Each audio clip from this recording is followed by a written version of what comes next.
Maris Racal, todo tawa sa pagpapabalibag kay Ian Veneracion. Tawanan at kulitan ang hatid ng latest Instagram video ni Maris Racal, kung saan makikitang game na game siyang nagpabalibag kay Ian Veneracion. At hindi lang basta pabiro, kundi talagang hinihiling niya ito.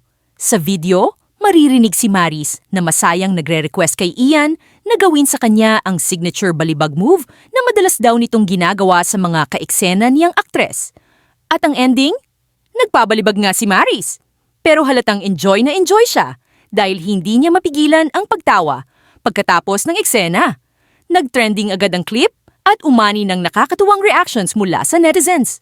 Sa caption ni Maris ay binati niya si Ian ng Happy Father's Day, ang kanilang contractor dad. Ryan sa Intel. Yung Veneracion, pa-picture po. Pabalibag naman po.